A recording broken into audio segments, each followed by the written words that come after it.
Alright, here goes. I never thought I'd be one of those guys airing dirty laundry on the internet. But honestly, I don't know how else to process all this. My wife, let's call her Anna, and I have been married for 6 years. We weren't perfect, but I thought we were solid. I thought we were that couple people looked at and said, yeah, they figured it out. Looking back, I realized the first crack showed up about a year ago. It wasn't anything obvious. No screaming fights or storming out of the house. It was subtle. She started getting snappy over little things. If I asked how her day was, she'd roll her eyes and say something like, "Do you actually care, or are you just pretending to?" At first, I chalked it up to stress. Her job can be demanding, and I figured maybe she just needed space. But then the lies started. Stupid little lies. She'd say she was going to grab groceries, but I'd notice she came back with nothing. She'd claim she was working late, yet her coworker casually mentioned she left the office at 5. Nothing made sense. And every time I'd catch one of these lies and bring it up, she'd twist it around. Suddenly, I was the paranoid husband who didn't trust his wife. I remember one night in particular. She came home smelling like someone else's cologne. When I asked about it, she laughed in my face and said, "You're imagining things. Maybe you're jealous because no one compliments the way you smell anymore." That stung, not just because of the accusation, but because she said it with such coldness, like cutting me down gave her satisfaction. At that point, I felt confused more than anything. Was I losing it? Was I overthinking? I didn't want to be that guy who accuses his wife without proof. But deep down, something felt off. Something was wrong. And that's where the story really begins. So, here's where things started to unravel fast. One Saturday morning, Anna was in the shower, and her phone buzzed on the nightstand. Normally, I wouldn't touch it. I'm not the snooping type. But something inside me, the constant gaslighting, the lies, the cologne, just pushed me over the edge. The screen lit up, and I saw a message preview from a guy named Emily. Yeah, you read that right, Emily. But here's the thing. The message said, "Last night was amazing. I can't stop thinking about you." My heart started pounding so hard I thought I was going to pass out. I opened the thread. I know, invasion of privacy. But at that point I needed answers. What I found was bizarre. It was clearly a guy texting her, but she had him saved under a woman's name. And the stuff they were saying to each other left no room for doubt. Graphic details, inside jokes, plans to meet again. It hit me like a truck. I sat there frozen, phone in my hand, staring at proof that the woman I married, the one who told me I was paranoid, had been living a double life. When she came out of the shower, towel on her head, she saw me holding her phone and immediately exploded. Not embarrassed, not apologetic, angry. She screamed, "What the hell are you doing with my phone? Do you know how crazy you look right now?" I confronted her about the texts. Her response? She laughed. Then she said, "Oh, that's just role play. He's a friend, and we like to joke around. You're seriously pathetic if you think I'd cheat on you." My stomach dropped. The sheer audacity of her lying while I was literally holding the evidence in my hand. It was surreal. She grabbed the phone, stormed into the bedroom, and locked the door. I just sat there in silence, wondering if I'd officially lost my mind or if this was really happening. That was the first time I realized I wasn't dealing with just a distant spouse. I was dealing with someone who could lie to my face so easily it almost felt rehearsed. And trust me, that was just the beginning. After the phone incident, I couldn't just let it slide. A few days later, I told Anna we needed to talk. No yelling, no accusations. I wanted a calm, adult conversation. I sat her down and said, "I know something's going on. I saw the texts. Please just be honest with me." She didn't flinch, didn't even blink. She leaned back, crossed her arms, and said, "You're obsessed with making me the villain. Do you know how exhausting it is to be married to someone who constantly invents drama?" I told her I wasn't inventing anything. I had read with my own eyes that she was meeting someone else. That's when she smirked, tilted her head, and said, "Wow, you must have misread. You always do. You're so insecure it's embarrassing." It was like arguing with a wall that also threw knives. Every time I presented evidence, she flipped it on me. At one point she even said, "If you actually satisfied me, maybe I wouldn't need other people to talk to." That one cut deep. I sat there stunned, because in that single sentence, she both denied cheating and admitted needing other people at the same time. The mental gymnastics were Olympic level. I wish I could say I stormed out or stood up for myself right then, but honestly, I just shut down. I didn't know what to believe anymore. She had this way of making me question my own reality. Maybe I was insecure. Maybe I was reading too much into things. But then the unexpected happened. The very next night, my buddy Mark pulled me aside after our weekly basketball game and asked, "Hey man, is everything okay with you and Anna?" My stomach sank. I asked him why. And that's when he told me he'd seen her at a restaurant across town, laughing and touching hands with some guy who was definitely not a coworker. Mark didn't want to get in the middle of it, but he said he thought I should know. And just like that, all the doubt I'd been carrying around was replaced with cold, sharp certainty. She was lying. I wasn't crazy. Armed with what Mark told me, I went home that night determined to get the truth. I walked in, sat down at the kitchen table, and said flat out, "Anna, someone saw you at a restaurant with another man. I need you to tell me what's going on." Her reaction? She burst out laughing like I'd just told the world's dumbest joke. "Oh my God," she said. "Now you're taking gossip from your friends as fact? That's pathetic." I pressed. I told her who saw her, where, and when. Her face changed instantly. The smirk dropped, and she went into full attack mode. "So you're spying on me now? Are you paying people to follow me around? Do you know how insane you sound?" I couldn't believe it. I wasn't even accusing her with my own eyes. I had a witness, a friend, a guy with nothing to gain by lying. Yet somehow, she made me the villain again. I kept pushing, though, because I couldn't let it slide this time. I said, "Anna, if it wasn't what it looked like, then tell me. Who is he?" She slammed her hands on the table and shouted, "Fine. You want the truth? He's just a coworker. We had a work dinner. Are you happy now? I can't even have a professional meeting without you turning it into an affair. A coworker. At a Camelot restaurant. Holding hands." But she didn't stop there. Oh no, she had to twist the knife. She leaned in close, narrowed her eyes, and said, "You're so paranoid. You're going to drive me away. And when that happens, it'll be your fault, not mine." That line haunts me. She was basically admitting she was already halfway out the door, but somehow, I was supposed to carry the blame. The worst part? For a moment, I believed her. I sat there thinking, what if I really am smothering her? What if I'm ruining this marriage by not trusting enough? It wasn't until later, when I noticed she had suddenly put a password lock on her phone, that the fog started to lift. She wasn't protecting herself from my paranoia. She was protecting her secrets. And I realized then, I wasn't crazy. I was being played. A week after the coworker dinner argument, things finally started to slip through her fingers. It was a Tuesday night. She said she was going to a late team meeting at work. Normally, I wouldn't push back, but this time I decided to drive over near her office after my own shift ended. Not to spy. Exactly. I just wanted reassurance that maybe, for once, she was telling the truth. But when I got there, the parking lot was nearly empty. Lights off. No meeting happening. I sat in my car, sick to my stomach, until I saw her car pulling out of a completely different lot across town. The kind of lot that only belongs to restaurants and bars. I followed her. My hands were shaking on the steering wheel, heart pounding so loud I thought I'd pass out. She parked outside this trendy little wine bar and walked inside like she owned the place. 5 minutes later, I saw him, Mr. Emily, walk in and greet her with a hug. Not just a hug. The kind of hug you give someone you've been missing. I swear, I felt my chest cave in. Everything I'd suspected, everything she'd denied, everything she'd twisted into my fault, it was all right there in front of me. I didn't go inside. I couldn't. I just sat in my car, staring, trying to breathe.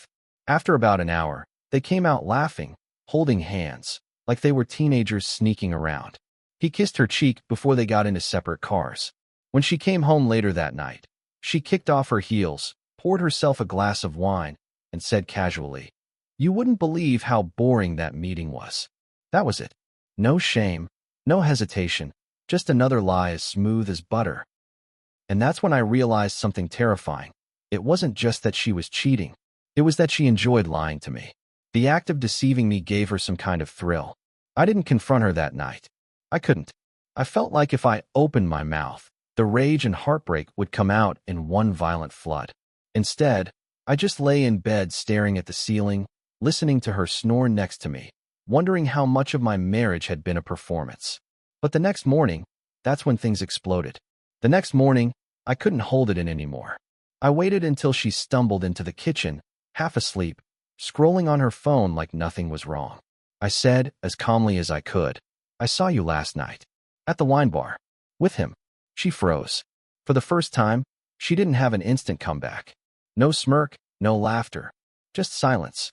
Then, after a beat, she snapped back into character and said, "You're stalking me now? Following me around like some psycho? That's abuse, you know. Abuse." She called me abusive for catching her red-handed. I told her I wasn't stupid. I described the hug, the hand-holding, the kiss on the cheek. She slammed her coffee mug on the counter so hard it cracked, and then she screamed. Full-on screamed in my face. "You're ruining my life." At that point, I lost it. Not violent, not yelling back, but my voice finally broke through the fog. "No, Anna. You're ruining our marriage. You've been lying to me, gaslighting me, making me feel insane for months. And now I know the truth." Her face twisted into something I'll never forget. Part fury, part panic. And then she dropped a bomb. "Fine. You want the truth? I don't love you anymore. I haven't for a long time. I found someone who actually makes me feel alive." Those words gutted me. 6 years together, and she threw it all out like garbage. But here's the kicker, the unexpected twist. A minute later, she tried to backpedal. She wiped her eyes dramatically and said, "I didn't mean that. I'm just stressed. You're the one I love, really. He's just a distraction. You pushed me to this with your paranoia." My jaw dropped. She admitted to cheating and in the same breath tried to blame me for it. That's when I realized there was no winning with her. No matter what truth came out, she'd twist it into a way to save herself and crush me. I told her I needed space, grabbed my keys, and walked out. I sat in my car for 2 hours just staring at the dashboard, feeling like the ground had been ripped out from under me. And deep down, I knew this wasn't the end. Not even close. When I finally came back home that night, I expected cold silence, maybe another screaming match. Instead, Anna was sitting on the couch, calm as can be, phone in her hand. She looked up at me and said with this icy little smirk, "So, I told my mom what you did today." I blinked. "What I did?" She nodded. "Yeah. How you followed me, accused me, and screamed at me for no reason. She's really worried about me, by the way. She thinks you're turning controlling." My jaw nearly hit the floor. She had not only twisted the story to her mother, but she painted me as some jealous, borderline abusive husband while she was the innocent victim. And I'll be honest, hearing that scared me. Not because her mom believed it, but because I realized how easily Anna could rewrite the narrative. And it didn't stop there. Over the next few days, I started getting weird texts from her friends. Stuff like, "Hey man, you okay? Anna said you've been really insecure lately. Don't let your jealousy ruin things. She loves you." She was laying the groundwork. If this blew up publicly, I'd be the crazy, paranoid husband who couldn't handle his wife being social. The worst part? People bought it. Even Mark, the same friend who'd seen her at the restaurant, asked if maybe he'd misread what he saw. That's how good she was at spinning things. I tried to keep my head down, not retaliate, but inside I was boiling. Every lie, every manipulation, every time she turned others against me. It all stacked up until I felt like I was drowning. And then, just when I thought she couldn't possibly sink any lower, I found out she had started talking to my own sister behind my back. When I asked my sister about it, she said, "Anna told me you've been really distant, and she doesn't know how to reach you anymore. I think she's scared you'll leave her." That was it. That was the moment I realized she wasn't just lying to cover her tracks anymore. She was waging a full-blown campaign to destroy my credibility, one person at a time. And it worked, because when the truth finally came out, nobody was ready for it. It happened faster than I ever expected. One Friday night, Anna told me she was working late again. At this point, I wasn't even pretending to believe her. I just quietly checked our shared phone plan. Yeah, I know, desperate times. I noticed dozens of calls to one number, hours long, at all hours of the day. I didn't recognize it, so I did what any suspicious husband would. I called it. A man answered. I froze for a second, then asked, "Is this Emily?" Silence. Then he laughed and said, "Guess you figured it out." My whole body went cold. He didn't even deny it. He just sounded amused, like he'd been waiting for this moment. He said, "Look, Man, it's not my fault she's unhappy. Maybe if you treated her better, she wouldn't need me. Then he hung up. I swear my vision blurred from the rage. I felt like I was going to break something. Instead, I saved the number and waited. That weekend, Anna had planned a girls' night with her friend, supposedly. She got dressed up, sprayed perfume, kissed me on the cheek like she was still my wife. I let her leave, then called Mark and asked him to back me up. We drove to the address tied to that phone number, a fancy apartment complex downtown. And there it was, her car in the lot. We waited. 10 minutes later, she and Emily walked out together, holding hands like a damn couple. And just like that, Mark got it all on video. No misreading, no gaslighting, no just co-workers. Proof. When I confronted her that night, I didn't yell. I just played the video on the TV. Her face went white. For the first time, she had nothing to say. No excuses, no twisting it around, just silence. Then the mask cracked. She started crying, begging, saying, "It's not what it looks like. Please, please don't tell anyone." But the thing is, people already knew. Mark had seen it. My sister had started asking questions. And when the truth finally spread, her entire web of lies collapsed in an instant. The same friends who once texted me, "Don't ruin things with your jealousy," suddenly went quiet. Her mom, who believed I was controlling, called me sobbing to apologize. Everyone realized who she really was.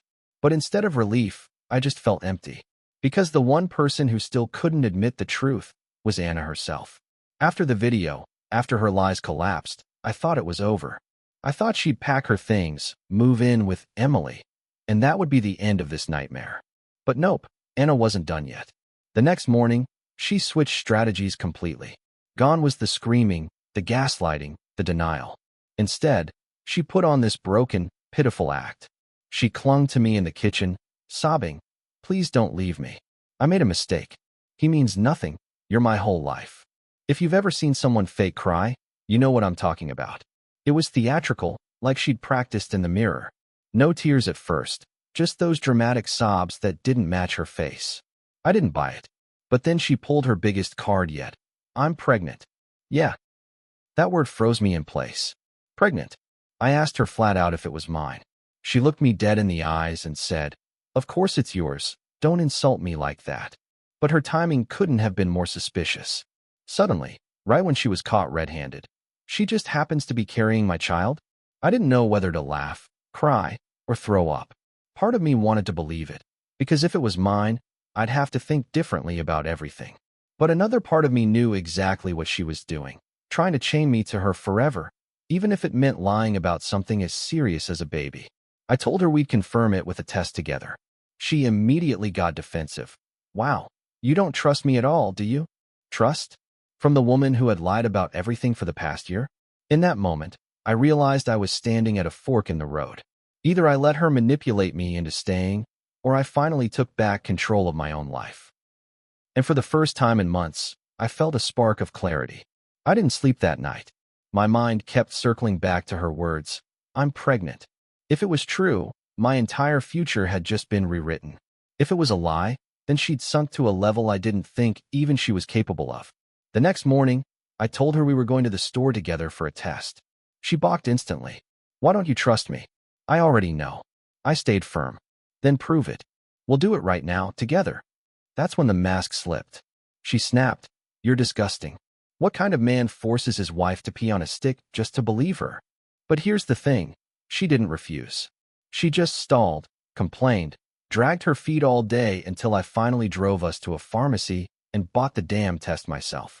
We got home. She disappeared into the bathroom, and 10 minutes later she came out holding the stick, big smile on her face, waving it at me like a victory flag. See? Positive. Except I'm not an idiot. The test looked off, like the faintest line you could imagine, one that could have been manipulated. Something didn't sit right. So I checked the box in the trash. And that's when I realized she'd pulled the oldest trick in the book. She had taken the control test out of the package, the one they include as an example of a positive result. She hadn't even peed on it. I confronted her right there, waving the box in her face. She went pale, then immediately flipped into rage mode. "You're insane. Why are you digging in tea?" But she couldn't explain away the fact that the test, she showed me was bone dry. No moisture, no tamper mark, nothing. Just a factory-printed positive. That was the final straw. In that moment, something inside me shut off. The heartbreak, the confusion, the anger, it all went quiet. She wasn't my wife anymore. She was just a liar who had weaponized every piece of trust I'd given her. And I knew then, I was done. Once I realized she'd lied about the pregnancy, I knew I couldn't stay, not for a second longer. But leaving wasn't simple. Anna had spent months gaslighting me, isolating me from friends, and controlling access to our finances. I needed a plan. I started small. I opened a separate bank account under my name only, transferred a little bit of money each week, and cleaned up my digital footprint, emails, passwords, anything she could use to track me. I started documenting everything too: lies, manipulations, secret calls, suspicious receipts. If this went to court, I wasn't leaving without protection.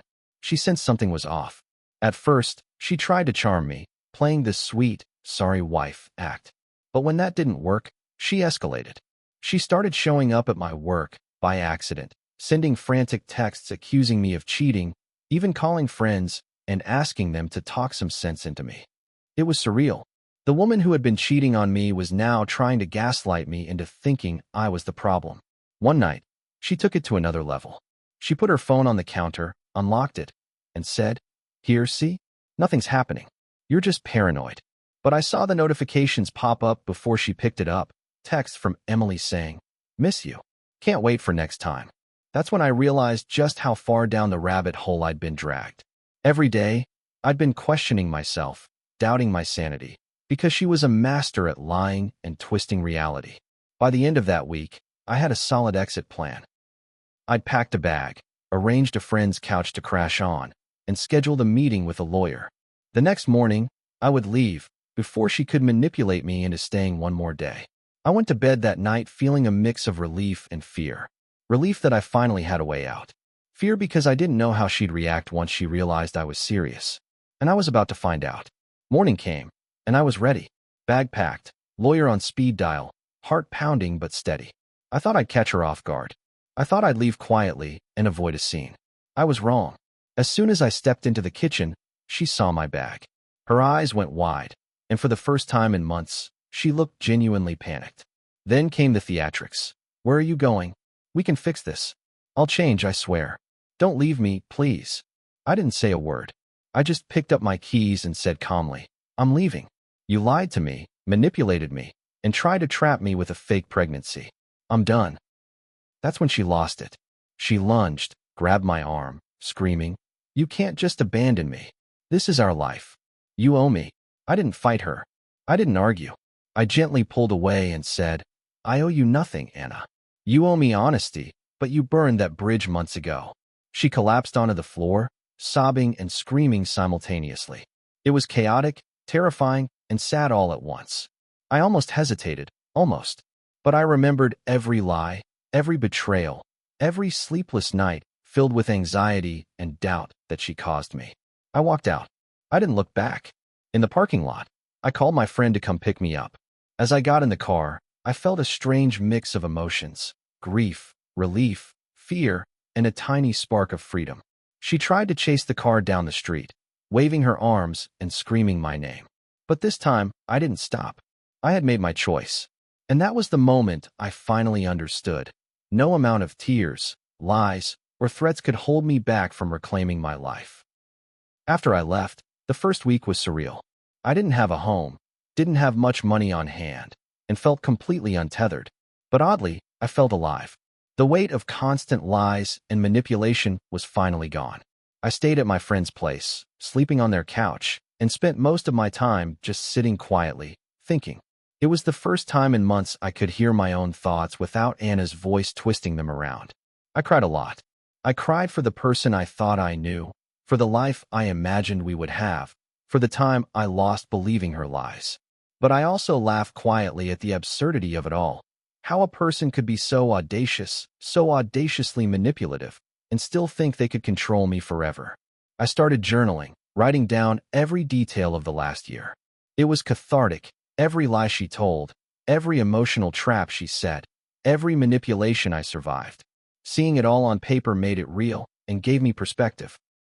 I also reached out to my family and a few friends I hadn't spoken to in months.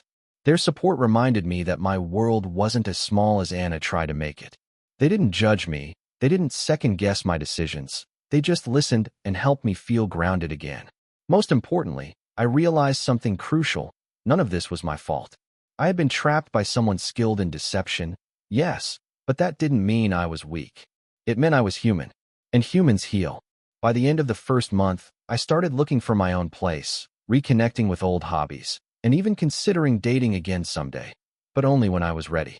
It was messy. It was painful. But it was mine. As the weeks turned into months, I began to process everything fully. The lies, the manipulation, the fake pregnancy, the constant emotional games. I kept asking myself, how did I get here? Why didn't I see it sooner? The truth is, I did see some of it. I ignored the red flags because I wanted to believe in her, because I thought love meant loyalty, and I thought marriage meant trust. But love and trust are earned every day, not assumed. I also learned that people like Anna exist, not because they're evil, but because they've learned how to protect themselves by controlling others. And no amount of logic or pleading can change that. What I could control was my response, my actions, and ultimately, my escape. I started rebuilding my sense of judgment, paying attention to intuition, and understanding that boundaries aren't just healthy, they're essential.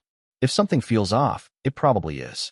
And if someone repeatedly lies to you, manipulates you, or gaslights you, leaving is not weakness. It's survival. I don't hate her. That sounds strange, but I feel pity more than anything. Pity for the life she's trapped herself in.